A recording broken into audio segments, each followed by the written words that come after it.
My name is Judy Wright, and we are in Lawrence, Kansas, and I am here with my friend and colleague, Mary Lou Wright.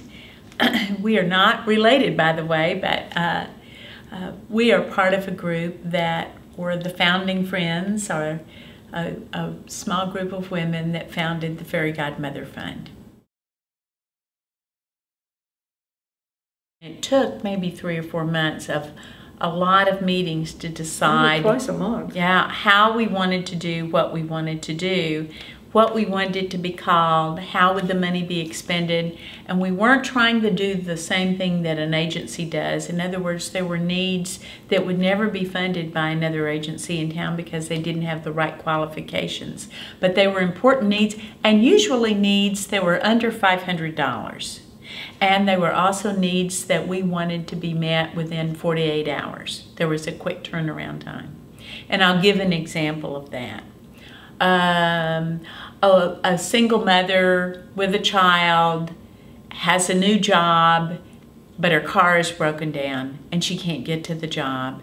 And so if she has $200 to get the car fixed, she can go to and do her job. And it's that kind of thing. An elderly woman lives in a semi-permanent home and the hot water heater breaks and she has no hot water, and Wasn't she also caring for a mentally retarded child? And she was caring for a mentally retarded child. Oh. They couldn't even bathe in hot water. So the Fairy Godmother Fund bought and had installed a hot water heater. That was one of the more expensive ones, maybe. Yeah, but one of the cheaper ones was this woman finally goes through all the hoops to get her LPN. Yeah. Now, that's no small task, and she gets a job, and we learn as we go along. I had no idea that you had to furnish your own, whatever you call it. Uniform, Uniform, but you know, they wear those smocks and pants. And she just was flat out, no more money. Took her to one of the discount stores, bought her 2 pairs for $69 total. Less than 48-hour turnaround. Monday morning, she's there on the job. She's there, she's working, she's contributing to our community, she's contributing to society, and she's contributing to her mental worthwhileness, if you will, making her feel good about herself. It's just a win-win-win. This was Barb Smith Revis's baby, and that was, she wanted to help women, and that's how it started, and that's how it always was. She was an amazing woman herself. She had come from a battered home. She had worked in a non-for-profit agency. She had gotten a very good education through a lot of utilizing her own resources, and she had become executive director of a multi-million-dollar agency. And I think she saw women many times as not getting the help they need for a wide variety of reasons. And she wanted to help women.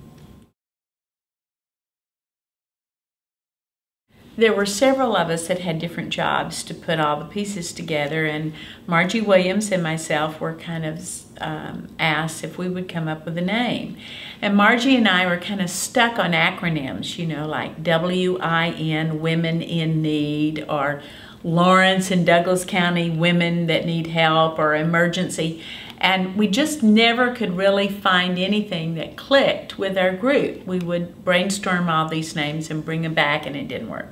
So one day we were sitting having a hamburger, and I said, you know, Margie, this fund is going to be kind of like if somebody has a fairy godmother and her eyes lit up. And she said, the Fairy Godmother Fund.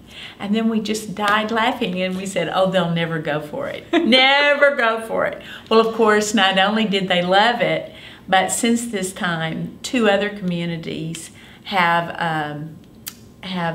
borrowed our name. Adopted? They have their own Fairy Godmother Fund in their own community. So that's kind of how the name was started, but it just worked.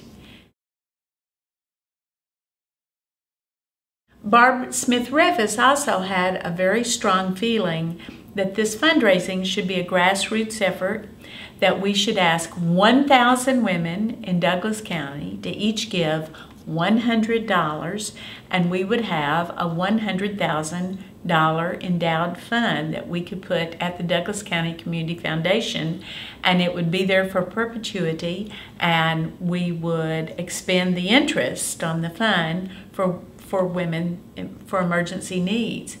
And so I said to her at one point, I said, Barb, because fundraising is my profession, I said, that is a very hard way to raise $100,000. I mean, let's ask a fewer people to give a lot more. But she was determined that it really be a grassroots effort. And she said, don't you think we can excite 1,000 women in Douglas County who could or would each give $100, and we would tell them we would not go back to them. That would be it. And so at the end of 2004, and we had 2004 to raise the money, we did have $100,000. Barb Smith-Revis had been formerly the executive director of the United Way, and she knew a lot of people in Lawrence, and she knew a lot of people from different walks of life. Oh boy, did she. I had served on her board, and so we knew each other, we enjoyed each other, and I think when she called me, I was one of maybe 9 people, you know, 9 or 10.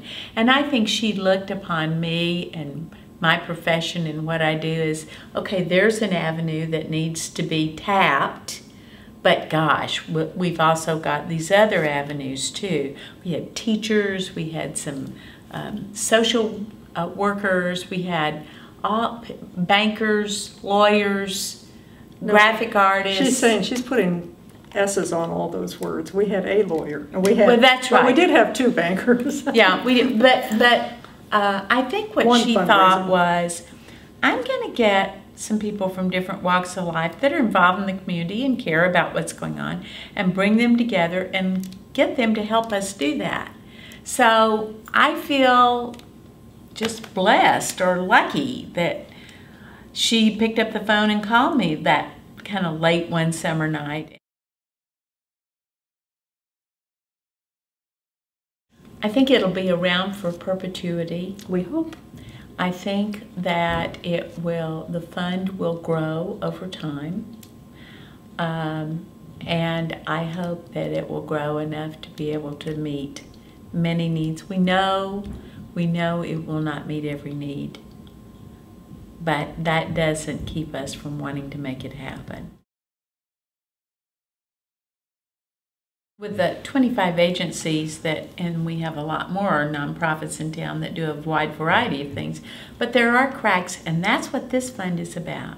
It's about helping women with small amounts of money that are going to mean a great deal to their life and what happens with them. And that's what it's all about. Why is it worth it? It almost goes without saying, because it's the right thing to do.